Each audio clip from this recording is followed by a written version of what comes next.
in Trivandrum, people used to work up to night, 8 o'clock, 9 o'clock. Like Kalam, you'll be like Kalam, bachelor for your life. How to get the best out of everybody, he knows. We as a missile engineer, we are used to failure. He was also a very crazy fellow. He would go home night 10 o'clock. You guys and all didn't have wife and children. Neither here nor a nation. We have a principle is no first use. Only I will attack if I am attacked. I was working on all missiles, materials. So one day he said, come, you come, I will come and come with me, I am taking you to hospital. And when I see the Akash Missile going in the Rashtrapati road during the Republic Day parade, I feel, my baby is going. My baby is there. Brahmaputra River and Moscow River. Oh. We put them together called BrahMos. Your project is the most difficult project. He told me. And not many people believe that it will be success.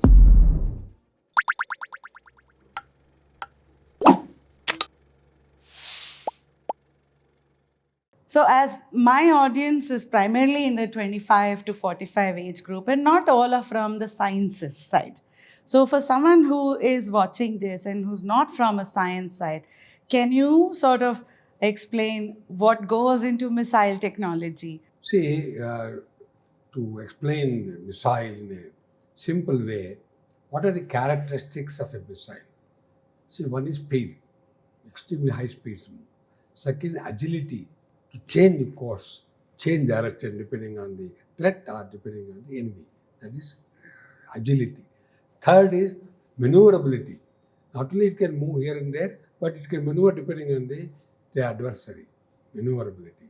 Is that adaptability? Yes, adaptability. Okay. If you, like you want to fight two fighters, one fellow tries to hit, another fellow has to predict it and either be ready or counter. This is a maneuverability.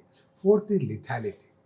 When you hit, the enemy should die, enemy should be demolished. You can't hit without that punch. So there are four characteristics of any missile. A missile is designed with these four characteristics embedded inside. This is so in case even when the fight takes place between two wrestlers, these four characteristics are there. So we build all of them into a missile, which will be compact, which has all these characteristics, so that when you own it, you know it will protect you. That's how it is. Missile is designed. We all design all the missiles, Agni, Akash, BrahMos, Prithvi, Astra, whatever you take, it's all having these characteristics. Is there any favorite you have in this? See, the two are my very favorite things.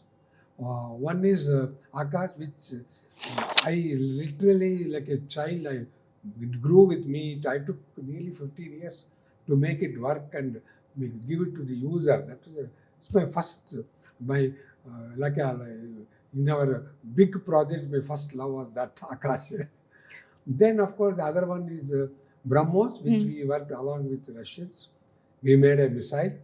We called Brahmaputra River and Moscow River. Oh. We put them together called BrahMos. So that's another which we took. Very interesting stories are there, how we created this. These are another favorite. Of course, third one we have done, for which I have put in a lot of effort, is submarine launched ballistic missile. This is one of India's number one strategic weapon, you call it. These are my favorite, but not everything equally. For me, I nurtured everything and I cherished everything. Yeah. And I'm happy we are a country have these things for the protection of the people. So when you started, see, you're working in missiles, which is going into warfare to destroy things. And actually, even I started in BL. This was something at that time, I don't think I reflected on it. But later on, it was always a question. Where's the ethical side in this? Like, because you're building it to kill someone, and yet you need it to protect another set of people. So where's the ethical side? See, in defense, is called no first attack. This is what we say, our principle, Indian country, as a nation, we have a principle is no first use, no first attack. Everything is only as a response, as a reactive, not we don't proactively. This is what even Modi ji already said. India has never attacked anybody for thousands of years. We have never gone as an invader. We all got invaded by many different countries, but we never invaded as a country. But was there a struggle in your head at some point when you were No, doing this? No, nothing. See, we all knew this is our doctrine, our principle. So whatever missile we make sure that it is ready for use at short notice, but never ready to attack. This is the fundamental ethics on which we have built the whole defense doctrine, philosophy, our culture. All of them are like that. So we are happy that has been retained, continued. No, we have all know as Indians, we don't normally go and attack anybody. Even if somebody attacks, we will keep quiet. It's what happens. And sometimes it's not good, but maybe a long term it pays dividends. So you worked with APJ closely for long periods, not just a short period. How did that happen? Like, here's why I'm asking you this, right? You come from Bangalore, very humble beginnings, did engineering. You're like me, one engineer. Engineers are like, we are in one bubble. 3 people sit together, that's it. We don't go beyond that to go get to know others and all. But here you are who joined, the journey that you went through, and you worked with some of the best in India. How did you first land that? How was your working relationship? Tell us a little bit about this journey. See, I did engineering, of course, and then I was looking for a job. As anybody in Bangalore, I thought I will get a job. Which year is this? It was 1969. 69. So, 69, we had public sectors and all in Bangalore? Yes, Bharat Electronics was there, Bell, HAL. So I had applied as a trainee engineer. Let me go to Bell. Because my family required some income because I had siblings, my mother, and I know how much strainful it is for my father to take care of all of us. So I thought I will go for a job after BE, and I had a good. The BE records were good. I was one of the top few people of the state university. So I applied. Then one of my neighbors had told, you apply for ISC Bangalore. I didn't know where is ISC. I knew only my college. So ISC applied. So I went and applied ISC for aeronautics because I love to see things flying, So I thought I will go to aeronautics. So I applied. Then I got an appointment letter from Bell. You come and join. So I got the appointment letter. I was wondering what I should do because that was those days getting a job without any effort was really like a boon. So I was thinking that same day I got the letter from ISC to come for interview. Come for an interview for your masters in engineering. So I was in a dilemma. Shall I go for interview or forget it, go to job? The job is assured. My salary from next month, first I will be getting my salary. So then my mother took the decision. No. We will manage another 2 years. You go for your further studies. ME. You go for ME. Because in our house, BE itself was very rare. In our family circle, making engineer itself very rare. No, you go for it. You will manage 2 years. Don't worry. So I went to interview. Then I was selected. And it was good those days, for you people of this age, you don't believe, I was getting some 250 rupees or something as a stipend. My whole mess bill was 100 rupees. And 100 rupees I could give to my mother. Back Back to her. She was surprised, oh, you're getting 100 rupees. I don't need 100 rupees. Plus miscellaneous 50 rupees. 100 rupees you can keep. So she's as good as a job for her. Oh, say you go ahead. So very good. So her problem was mitigated to quite an extent. Then I did masters. Then it was a very interesting happened. And I was in the department after my submitted degree announced. So, and I was waiting for a job from DRDO because DRDO had given me scholarship for my 2 years. Masters. So, I didn't get the appointment order yet. So, I was just hanging around in the department with my professor and good library and things like that. So, one of the days, my head of the department called me, Prahlada, you come. So, I went there. I met somebody sitting with him in the department. No, he wants to talk to me. So, I met him. He was called Janardhan Rao. He was from VSSC Thiruvananthapuram, Trivandrum, VSSC. I didn't know he was the name. He is Janardhan Rao. So I told him about you. You are done. I did ME in aerospace with specialization in rockets and missiles. So he was impressed with rockets. He was working on rockets at VSSC. So he said, Prahlad, you come to Trivandrum. Come for interview. That's all. No, I have not applied. I think, come for interview. Okay, I'll come. Went to Thiruvananthapuram. First time went to Trivandrum. Then I went to Trivandrum, into the office, and they gave a ring. Oh, you come. Hey, you come to my office. We'll arrange interview.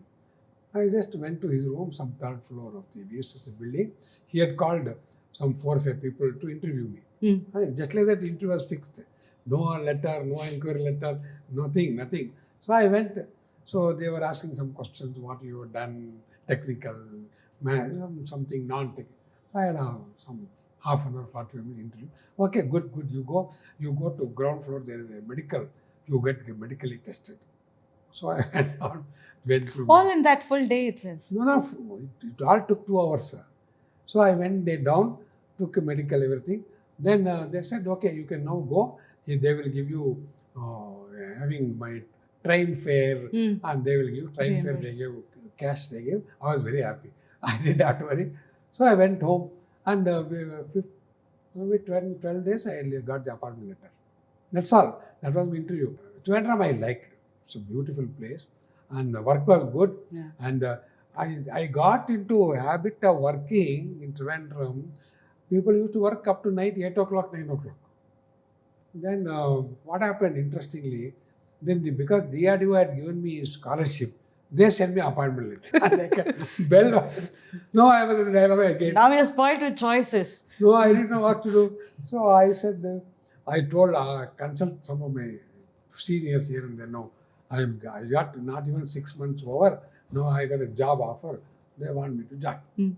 They said, no, don't go. You be here. It's a good place to be there. I said, I know. But they have given me scholarship. They say, come and join. How can I say, no, I will not like to come. What you do, no? Interesting. I will tell you solution. What? You say, I already got the job, same salary, same basics home. So you give me 3 increments, I will come. Nobody can give.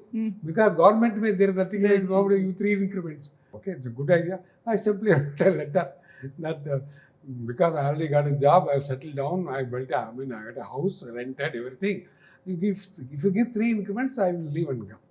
I was very happy. Nothing happened for 1 month. So I continued to work and very nice. But after 1 month, I got a letter. Yes, approved, you come. Oh, wow. My income, my basic was 520. Everybody was very jealous. Are you got a job just like that? No, you go. Don't again bargain. So after about nearly 1 year, I left and went to Hyderabad. Then I knew Kalam was there in the VSSC as a project director. People used to talk about Kalam, Kalam project director. So you should go and meet him.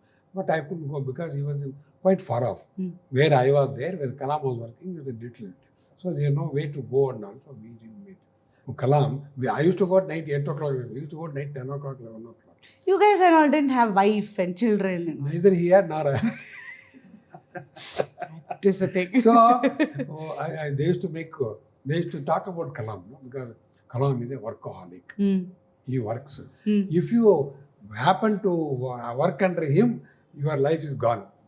As you say, you will remember, like you behave like Kalam, you will be like Kalam, bachelor for your life.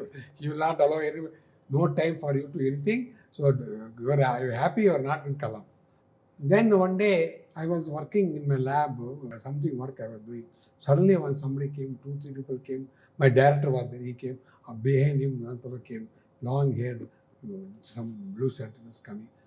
I think I looks like Kalam, something I thought. Kalam. He shook my hand, Kalam. Oh, first time I met Kalam. That he is now moved from Trivandrum to Hyderabad. He is the appointed director DRDL. So he became my boss. Oh. So he joined, I met him after he became. Then from there I was with him for 27 years. Continuously I was with him, and he was a scientist. Then we got the program called Guided Missile Program, where Akash, Agni, Trishul, Nag, all were sanctioned. And it's a very interesting story how government behaved. This I think I should share with people. We all supported him to go and present. He has to present to the minister and a committee about the program. The program was approximately 300 crores at that time. It's unbelievably high. We used to get project. What year? Project of it was 70, 78, 79, around that time, 1978. We used to get projects of 10 crores, 15 crores, that's all. 300 Not 200, 300 crores, we never had. So everybody said, Kalam has come, lot of enthusiasm, he has asked where he will get, maybe 1 or 2 projects he will get. So after 300 means 5 projects. 2 projects means 100 crores. He will give 2 projects easily. So ho jayega. So it was, we are all waiting. Let us wait for the news from Delhi, how much money project we have got. Then we got a message. Those days, no mail, no WhatsApp, nothing. We got a message, somebody came and told, you believe or not, all the 5 projects cleared. Oh, you got approval for all 5? All 5. So he was that good in pitching? The government, see, the minister at the time was Venkatraman. He was our defense minister.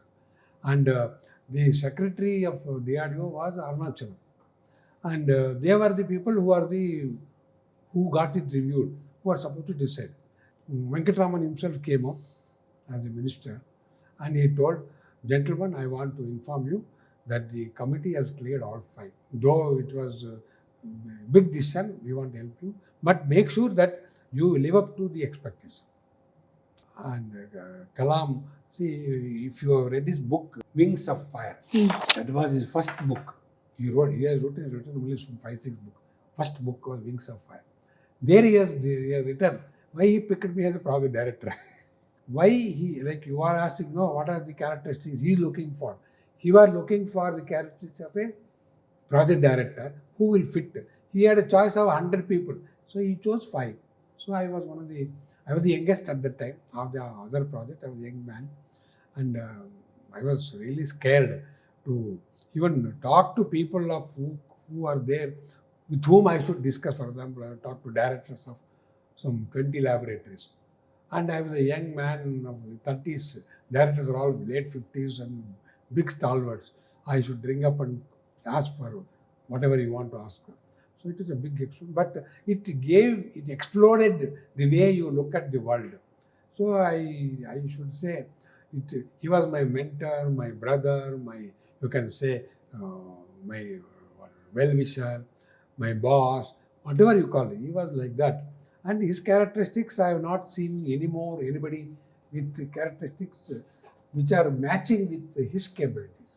So I am ever grateful to him for bringing me to some stage like this. So what did he see in you, sir? I don't know what he saw, but he had a faith that I will make it successful. He said, your project is the most difficult project. He told me. And not many people believe that it will be success. What is this project? Akash. It is a big project. And there everything is a big challenge. So we want to put the youngest person there because he will see the success of it over at least 15 years. You got 15 years time. 15 years you succeed. First time India is doing something of this magnitude. That is the highest money was allocated to Akash.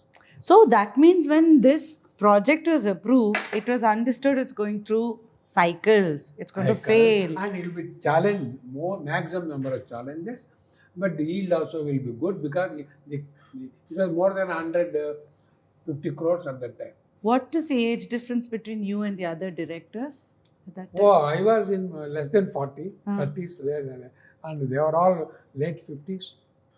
So they would have died faster. So you had long runway. Is that how it was? No, the idea is this project being younger, youth required, because it requires a lot of knowledge of software, communication, microwave, things like that. And my wife used to make fun. Do you know that tomorrow is your parent-teacher's day? You have to come. I said, no, morning I am going to Delhi. You see, this is the father. How we can manage? So our birthdays are missing. Parent-teacher's day I can't go, and so many sacrifices were there.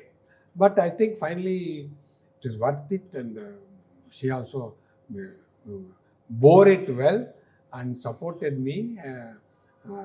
My daughter also supported me, and though I was not there most of the time, but they know something I am doing, something bigger than what they can think. So it all went all right, and I'm happy that today India is recognized both technologically and defense, both tactical defense, strategic defense.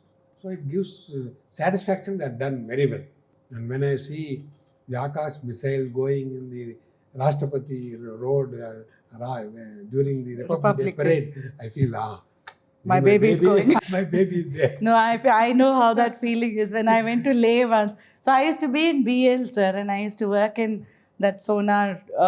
So I used to work in the guidance part, the control system that you're talking about for torpedoes launching. So I know that feeling of when you see it, it's like, oh, there, yeah, it's like very cool. It's like really thing. So I want to go one more basic now. When you talk about missiles, for someone who doesn't understand, because I'll bring it to what you're doing today as well, there are at least 3 units that come together. There is the propulsion. There's a lot about the fuel, the science behind that. Then there is the guidance, which is the main control unit itself. And then there's a warhead, which is the lethality part of it that you talked about. So speed, agility, flexibility, adaptability, lethality. Can you explain how these 3 pieces come together? And can you draw an analogy to how many times you failed in this? Because you're saying this is a 15-year project. See, a lot of failures. You can use these 3 balls. You know,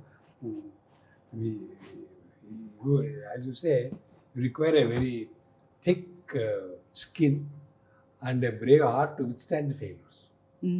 Withstand the failure is not easy because you have worked for 1 year, you made the item, you combine, there is an airframe, there is a propulsion engine, there is a control system, there is some sensors, there is so many things are there. So you just give a clearance, all are there. You are in a, we all sit in a, what is known as a blockhouse. That is where you sit protected in a small closed house, which is fully concrete protected. You are inside. In case something happens, you are safe. So from there, the missile is connected through cables, and both cable and as well as in microwave link is connected. I have to give permission. Yes, go ahead. So there is one guy who operates a button. One button, missiles get fired. You would have seen launches. So it fired, it takes off. But what happens with all that? It takes off. Within 2-3 seconds, you see it blasting. What happens? Your heart is broken. You work for 1 year, and just 2-3 seconds, just blasted, it broke into pieces in front of your eyes, and you cannot. I have seen many people simply collapsing and crying. Sir, what happened? It happens. So, but once you see second, third time you see, that is, if you are pressing, you are waiting, is anything going to go wrong? Not that it will go right. Is anything going to go wrong? I missed it. Then nothing can be a surprise for you. Because so you anticipate. You are already ready to face the biggest challenge. For example, if a cricket match is there, you have to assume it's going to rain in Bangalore any day, any time it can rain. So you are mentally prepared. If you are not prepared, you're surprised. But now we are fully prepared for rain. So you prepare even, so there's what you can control, what you cannot control. You anticipate even what cannot be controlled to see, okay, if that happens, then what? What else? How is the backup provided? We design. Wow. For example, many places we design 2 or 3 level. If A fails, B will take over. B fails, C will take over. Then only we clear the design. Design is clear. So these days, when you look at most organizations in India, it is so siloed. One department doesn't know the other department to another department. Here you're talking about 3 different organizations coming together to launch. See, I'll tell you. I at least think this integration, national level integration, the way Kalam did, nobody had done earlier. Even today, I don't think anybody is doing it. He was from Department of Space. He had at least 100 universities. He knows the 100 universities, the professors, the specialists, academy he knows. Then he knows the, atomic energy department.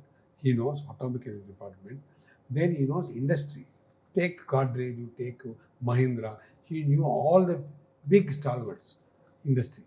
So his role as a leader was bring them all together. Second is, he has such a relationship, with them, that if he gives a ring and you will ask, can you come, Godrej, can you come and help me? Nobody will say, I cannot come. They will come. But that continued after him? After him, in my own little way, I am trying to keep up the spirit of working together. So one day he said, come with me, I am taking you to hospital. I said, why is he taking you to hospital? I don't know. You come. So I went with him. See, there are many days when he will give a ring at 11 o'clock. Are you sleeping? I was sleeping. Not yet, sir, about to sleep. Can you come for half an hour? Night 11 o'clock. Come for half an hour. I am in the guest room. Okay, I'll come. I'll go. Then he said, no, there is some experiment going on. Let us go and see what's happening. So he went to a hospital in Hyderabad called Care Hospital. So I went to Care Hospital. So he said, we'll meet Dr. Somaraju. Somaraju, middle-aged man. So I met. You see, why I called you? I don't know why you called. Other two, Somaraju. He's a cardiac specialist. Okay, I agree. But see, he wants me to make stent. No, why I'm telling you? See, you know titanium, Allah. Yes, I make. Where do you use? Rocket motor casings are all made of titanium. You want titanium. That's why I called you. Wow. You have to make a small miniature spring using titanium alloy, which you are using for rocket motor for stent. So that's why I called you. So he knew where it is required. He knew not just in your technology side, beyond that also. Correct. People. And he also knows who can help me in this. And he was bringing. He cannot make. Yes. See, Kalam cannot make a titanium spring. He has to catch hold of somebody who can deliver. So he was involved. He was the first person in India to make this stent for heart surgery. And the technology was transferred to Chitra Tirunal Center in Thiruvananthapuram. They are still making. So he was involved in this whole trial period, checking with all these people. Though he was busy with missiles, rockets, and then also the atom bomb, he was there, a part of atom bomb also. Are you still doing these kind of things? Are you still carrying that?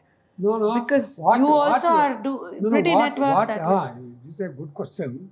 See, what happens, we are all doing all destructive things. Sometimes we should also do for society. Society is something to make you happy. Makes you happy that you will make a good missile, but make a good stent also equally happy. So I said, no, we will certainly work and all. Then after I retired, about to retire, not yet retired, last few months of retirement, then he told me, I want you to come to my office and meet Srinivasan. So I said, okay. Because my office and Rashtrapati Bhavan was just 500 meters. So I took a vehicle, went there, and I could go. Because I knew there were many security people also know. My car come, they'll say come. So I went, met with Srinivasan. He said, who is Srinivasan? He is the Deputy Director of BARC, Baba Atomic Research Center. Deputy Director Srinivasan. So what he wants you to work on the secure energy. Once I already done for stent, now what is it? Titanium. So I was, okay sir, no, you, Srinivasan, please go to the office, explain what you want, he will help you. He married both of us and centers. So I went with him, he came to my office. I said, what Srinivasan, what is that you want? He said, no, we want you to work on energy. I cannot work, I am making missile, torpedo. No, I know. But I was in charge of what is known as extramural research. That is, I got the administrative and financial powers to fund any university in the country for research. That I had the privilege. So I said, no, you can do, no. Yes. You fund some university for this work of energy.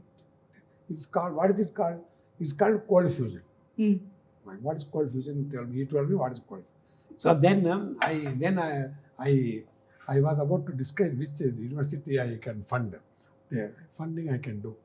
Then I was myself appointed as a vice chancellor of a defense university in Pune. Then Srinivas said, no, you are the vice chancellor. You are the VC. you yourself do it here. Oh, that is how the Pune energy. Pune came. So I built a team of some senior academy assistant professor, senior professor, and from the physics department, from mechanical engineering, from material science, chemistry. I put all of them, made a team, cold fusion team I created. I said, now I got money, I have money, no problem. You people, let us all work together. We made a team. So we started working. From 2012 to, we started, it became, by 2014 I had made a small reactor, which will be the first prototype of a cold fusion feasibility study. So here I want to ask again, 5th grade, what is cold fusion? Okay, this is a very interesting, because see, we all use sunlight, the warmth, the brightness, the heat, then the heat, and it is perpetual energy. For millions of years, sun is burning. So everybody is surprised. How can it burn like this? It is a wonder of the nature. So how can it remain burning with millions of degrees centigrade? So everybody is surprised. So but we only worship sun. But behind why we worship sun is we all are awestruck by the power of sun. Without sun, we are nowhere. No agriculture, no human being, no air, nothing, no rain, no water, nothing. Everything is driven by sun god. That's why we worship sun to that extent. There, what is happening? How the energy generated continuously is there is a hydrogen which will combine, like almost you can say it burns together, helium comes out, and when it burns, it gives away heat and light. And that is in very high temperatures, in millions of degrees. That is sufficient to keep Earth also alive. So why not you do that? That is the fusion, called fusion energy. So everybody is trying to think that fusion is the ultimate. But meanwhile, the fission came, which become atomic bomb. Some physics people found out that if you have a heavy atom, by the time the Rutherford Ford, he find atoms, heavy light atom, medium atom, heavy atoms, and all that was ready. So the heavy atom like uranium, plutonium and all are so heavy that they keep radiating all the time, radiation. And in case you can split the atom, then what happens? It gives out energy, because the mass energy equation is there. So the mass of the atom, to split, it becomes two pieces. And the two pieces, some elements will come out of it, that's left out. The two pieces you have take the mass, it will be less than the mass of the original. That difference in mass gives you energy. That is the famous Fission. Energy is equal to MC square. MC square. That's square. So everybody was happy, and they made a nuclear bomb. They made fission reactor, and hundreds of reactors were made in the world. Everything was go on, people go low key on fusion. All go on fission. So then what happened? They went low key on on fusion instead of fission because fission was easy available, energy was there, people built reactors, bombs also, reactors also, and they thought this will be the perpetual energy for future. But you have to, uranium, all these are not easily accessible. In India, we don't have uranium as a material. We have to buy from other countries. Some countries are favoring or helping India to get the uranium. So we have to import uranium and use it. But sun is available for everybody. Sun is there, but using sun, you can make energy, sunlight, convert into heat, convert into light, you can use. But then it is not all the time, 24 hours not there, half the time. And that too, it is going peak and coming down. Early morning, after maybe peak is maybe 11 o'clock to 2 o'clock, it is peak, afterwards it is tapering. So you can't get energy throughout. And during monsoon, rainy season, sun is not there. And many countries, they don't see sun at all. So in that case, fusion. Fusion we can do, hydrogen fusion. So now billions of dollars have been invested in fusion because the fission, many reactors gave a problem. The accident in Ukraine, accident in Japan, and many are worried. If a smallest mistake is there, then the destruction is unimaginable. Maybe hundreds of thousands of people are affected.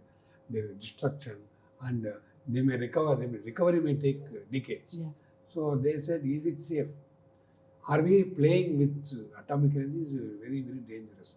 So people want to slowly. Many countries have decided to close down their atomic power plants. So they don't know already. It may cost trillions of dollars. So you're saying 20 years till now the research has been done, and it can take another 30 years when you really see it. We can say probably we have succeeded. That's because the only one case where USA putting huge amount of energy through laser beams, perfected for a microsecond. They said the energy generated from fusion based on these laser beams is more than the energy you put inside for microseconds. That is the level of understanding today. Imagine you want to make it a household. It may take a long time. So it's like taking 1 kg rice. A bad analogy, but it's like taking so much of input to generate probably quarter of this. Not quarter. It is 1/1,000,000th of it. Oh, 1/1,000,000th of it. For a microsecond, it gave a small few watts of energy. For a microsecond, that is almost like a million. So that is not quite. So many people are equally skeptical whether which will come out or not, whether we can really replicate what. So that is fusion. Fission is unsafe. Fusion is not seen. So then it's a very interesting philosophically, if I see, if you take the periodic table, lightest atom is hydrogen. Heaviest atom is uranium. Uranium you split, you get energy. Hydrogen you assemble, you get energy. Why not in between? Then one guy in one of the universities, Utah University, they found there is and some experiment you are doing, suddenly he found a lot of heat inside. More heat than what he thought. Suddenly, how can the temperature be so high? Then he did some chemical equation and everything. He found whatever he explains, it is more than his explanation. So there is something happening which he said, I don't know what it is. So he called it cold fusion, the fusion of hydrogen.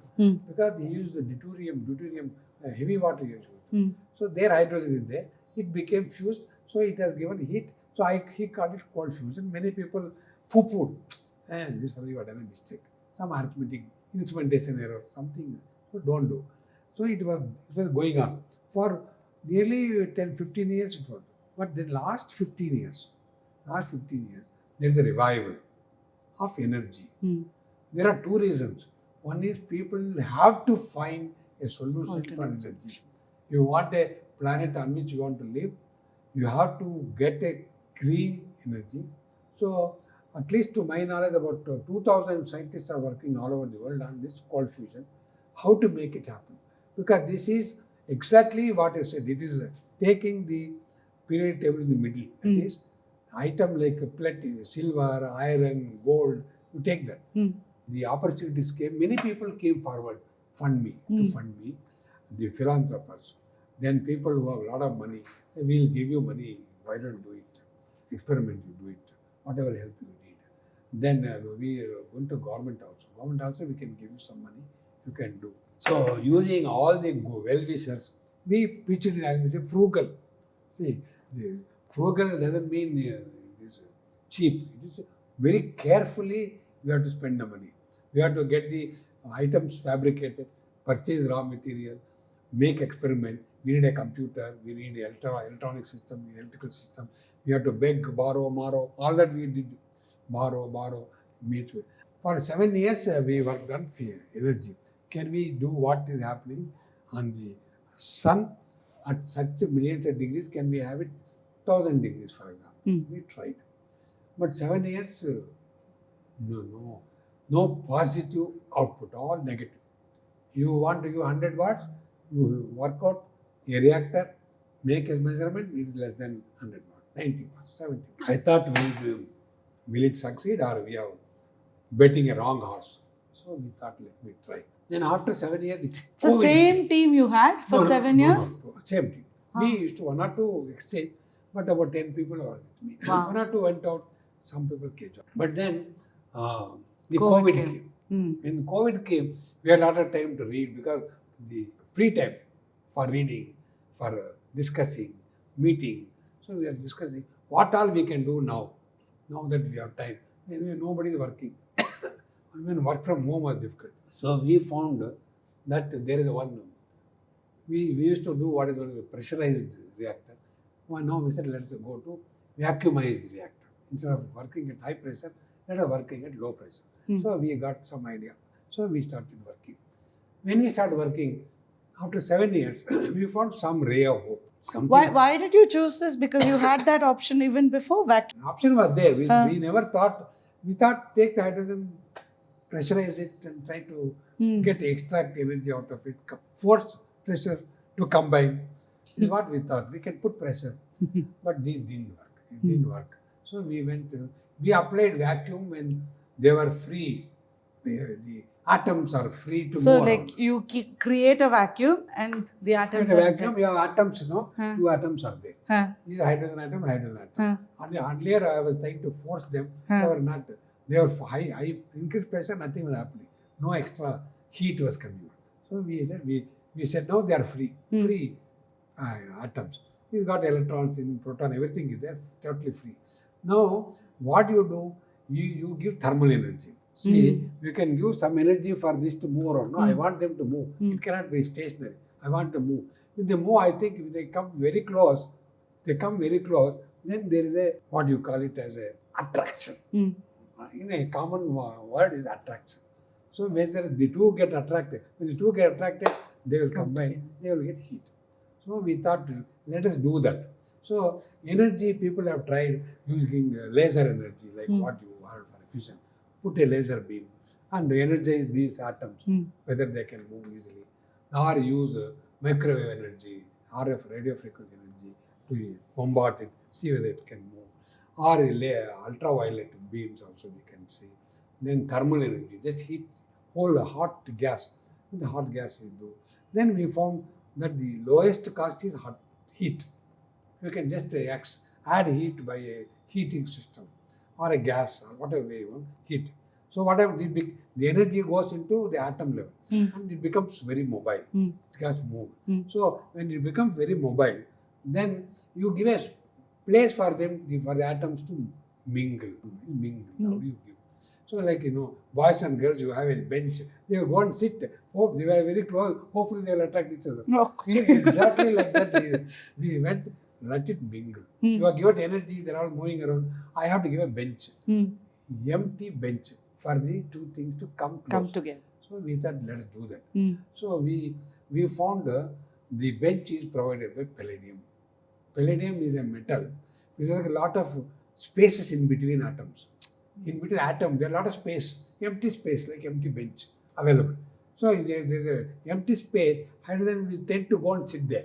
When they go and sit, they sit very close to each other. Then that repelling force will go, attraction Then force will come. mingle. Sometimes it happens, when two people are away, they hate each other. When they come close, probably something will strike. Yeah. Something common they will find. They become. This exactly happened. Modi and Amit Shah. Sorry, sir. Some pair which worked together. Correct. So then we found excess heat coming out. So then we said maybe fluke, let us see. So we did the experiment. Every month we used to give 1 month for one experiment. It takes 1 month. So for last 3 years we have done more than 40, 50 experiments. And we were doing, and then we presented, last time I presented my results, people were very happy. Because we found we are getting consistently excess heat. For months, years, almost more than 2 years, we are getting excess heat. And we can switch off, it comes. Now you give 100 watts, 150 watts is the total heat that comes out. So 50 watts is for a physics person, even 1 watt is a miracle. Even if you cannot generate 1 watt by doing anything, you cannot generate. Only way is nuclear. So when you get nuclear fission or fusion, it generates heat. So we found even at less than 1000 degrees, we are able to make the atoms combine and get a helium, get a heat, get 50 watts continuously, every time, persistently, and that is where we thought we should now take it to market. And in India, we are the only people who are doing it. Nobody is doing it. The companies are there in Japan, in China, and USA. Companies, private limited companies established. But then the government support is very high in these countries. Chinese government, Japanese government, American government, they are heavily invested. And they have a trust that this will be a game changer. If not today, maybe 2 years down the line. But if it works the way we have predicted, the whole world will be different. You can have energy wherever you want, hydrogen available throughout the world. So material like nickel, palladium available. And they are not destroyed. They are not destroyed. You can reuse. They are all reusable. If it's destroyed, you can't get. You can take it back, reuse and things like that.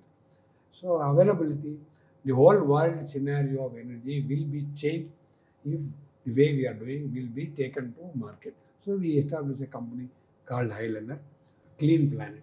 Okay. Many people have done. So in China, we don't know the name of the company. They are a little bit secretive, but all are working, and my own opinion, we are almost leading the whole thing. And but if we lose the momentum at this time, somebody will catch up, somebody will overtake. So told the government in many forums. So you worked with the government from the beginning till now.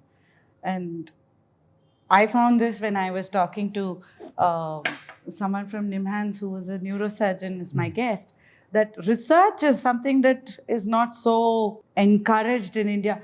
Probably understandable as well, because we have a population, we have economy to run and all, and research requires, sometimes the research is for 15 years, 5 years, 10 years and things like that. In large companies, we have a unit called the lab or the research center.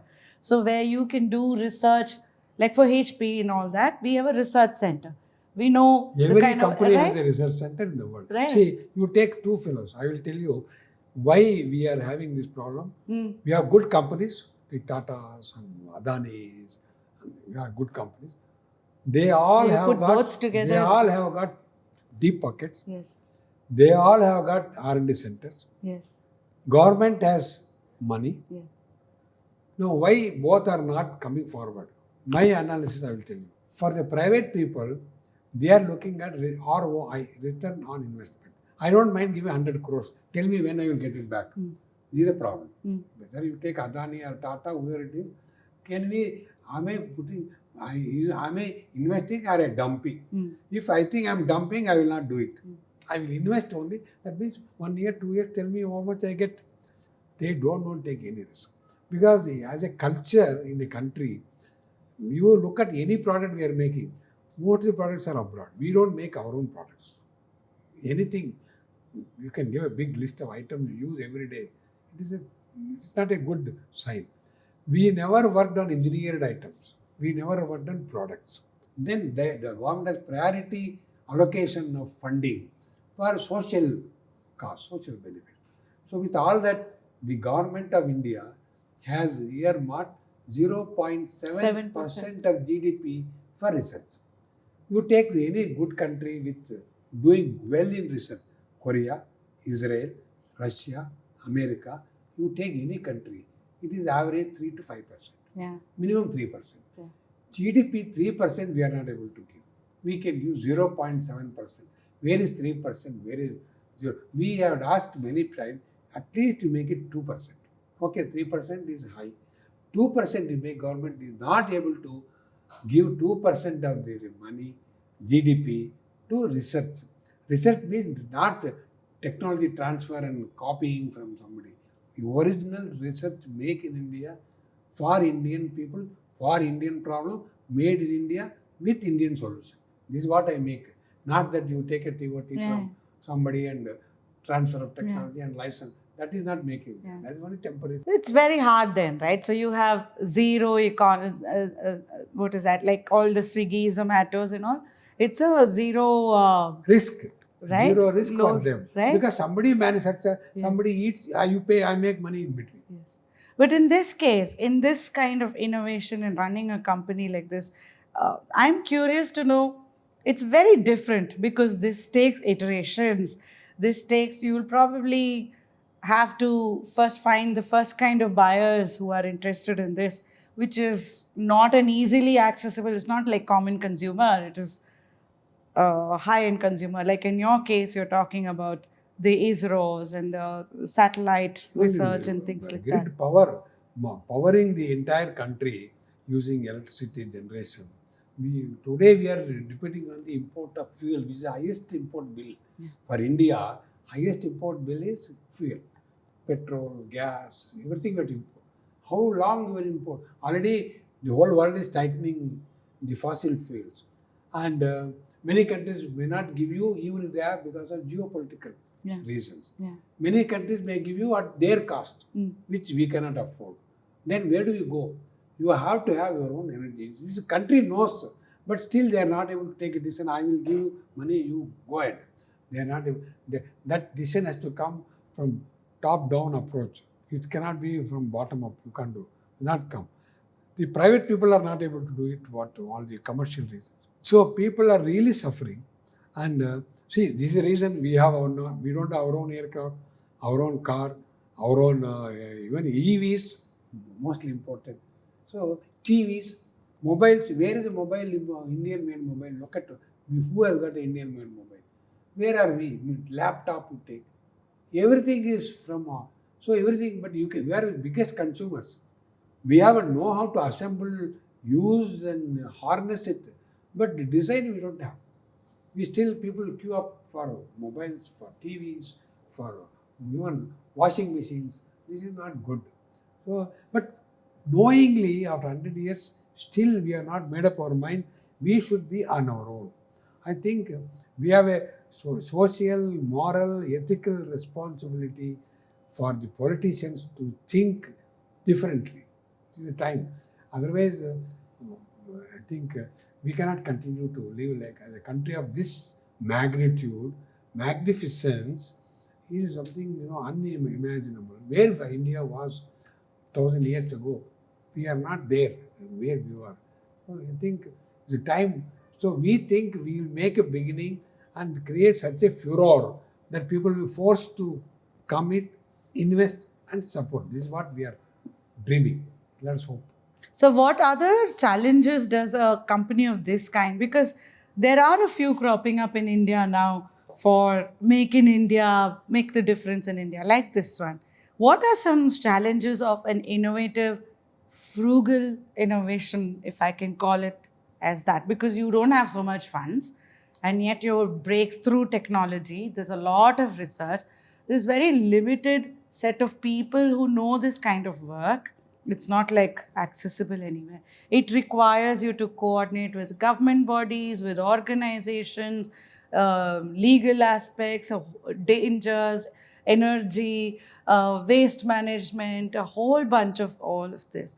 What else are challenges that a company of this kind faces? See, we are in a very peculiar situation because this work is going on in a number of countries. There are many people from academic institutions, industries, and bodies who are aware of the significance of this finding. They are willing to collaborate with us. They have approached us from many countries. Can we not collaborate? We can say yes, there may be people, maybe they'll quickly jump into the fray and collaborate. But within the country, people are hesitating to invest because of the they have waiting period, 2 years, 3 years. Should we jump into it? The child wants to do something to understand the inside what's happening. Don't touch it, it will burn, it will feel. You will never allow that age to make an item yourself, break it, make it, learn it. You don't allow. Curiosity and go through the process of creating You will, something. you will actually Kill it. we'll tell them no, don't take risk. Yeah. One parent will say, don't take risk. Why do you want to take? But I told you, my hope is the next generation who are willing to take a risk better than my peers. Yeah. My peers are very cautious.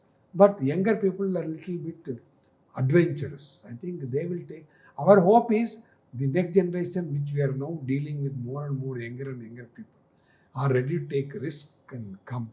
And government also, I think, will be forced to think now that we have formed NSA, National Science Body we have made. So maybe it will change, I hope it will change.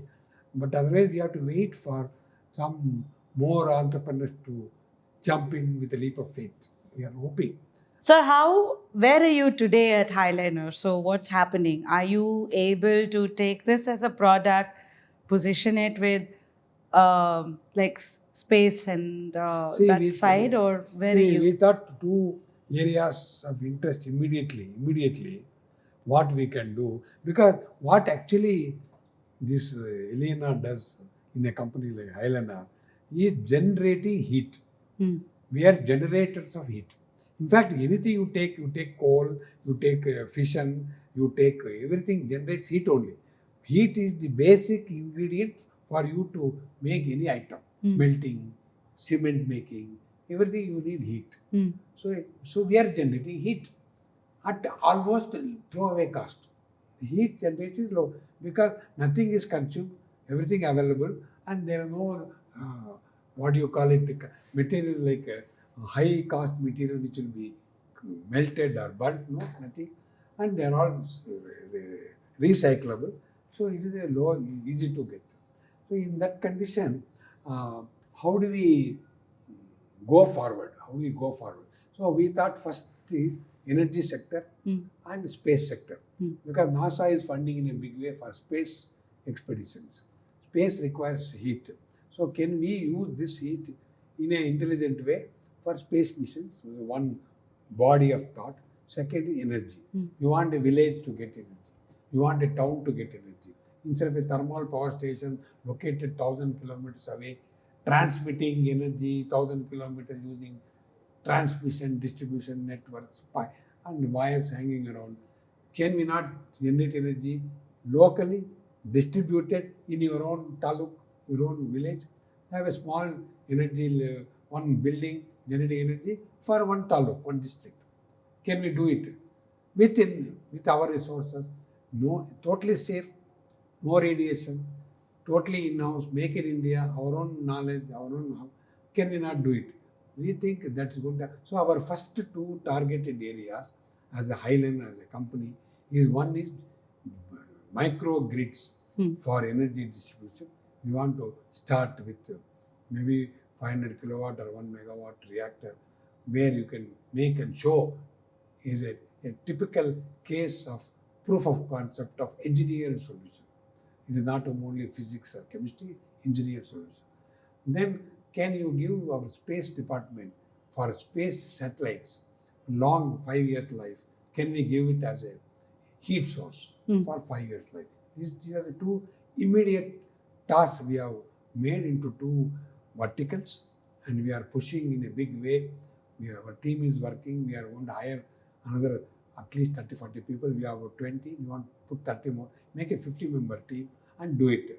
And we do not want to get into any collaboration with a foreign partner at this stage, because we think if you do that, then we will be losing our intellectual property, and it may not be correct for the future. So we want to hold and try this till at least, unless our government will say, no, don't do. I will give you. You want 100 crores, I will give you. Come.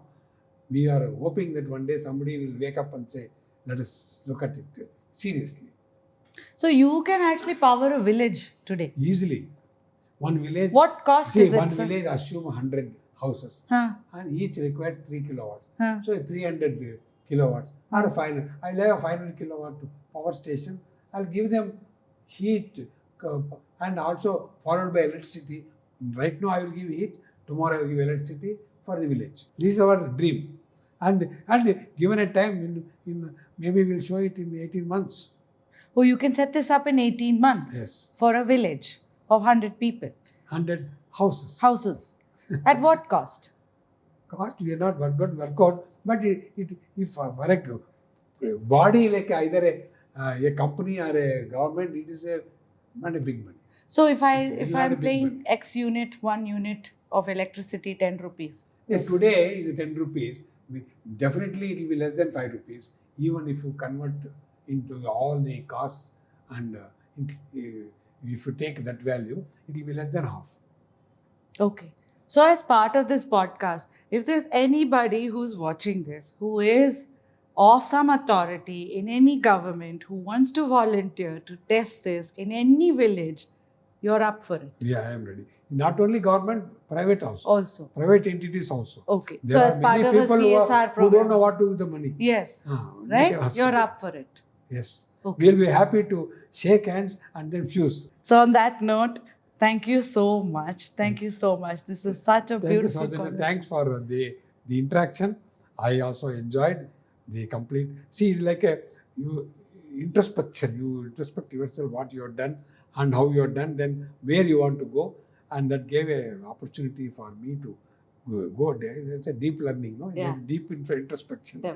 So good. And I would like to, whoever wants to watch the podcast, my best wishes, and let us work for the country. Absolutely. So before we close off, what does attitude makeover mean to you? It's good. Padma Shri person is telling what is attitude. This is so First cool. of all, I don't have any attitude. Yes, that is very clear in the last. That is one thing I somehow imbibed. Maybe it's a question of my genes or my mentor. Both genes and mentor, both they did not have any attitude. Yeah. See, one small example I tell you. One day Kalam invited me, you come to Rashtrapati Bhavan, I will give you lunch, dinner. Rashtrapati Bhavan calling me dinner. So some of us went for dinner to his Rashtrapati Bhavan. And he was at the head of the table, we were all sitting next to him. We were so happy. Rashtrapati Bhavan, we are getting dinner from Rashtrapati. What more you want? Wow. So we were thinking. No, that fellow gave some nice dishes. He had told them to make. Mostly because he likes South Indian, make a lot of South Indian dishes, made rice and some. So we were, and that fellow gave nice a lot of cutlery, Rashtrapati Bhavan cutlery, fork, knife, this thing, that thing. So we were all looking what to do. If you go rice, idli, sambar, and what is that called? Vada. Not vada, that various chutneys, out of Gongura. So how to eat with knife and fork? Very hesitating. He removed his knife and fork. Just eat with hand. Don't worry. So he started eating. We all very happy. See, this is no attitude. This is no attitude. You want to be happy, enjoy your food, enjoy. I will also enjoy, you also enjoy. He put that separately and started eating with rice, gongura, ghee, enjoy. This is called, you should not have attitude in life. Unnecessarily you are making life complex. By having an attitude, you have to protect your attitude. So that's one example I always remember. So he's a great man. Thank you. Thank you so much, sir. Thank you. Thank you so much.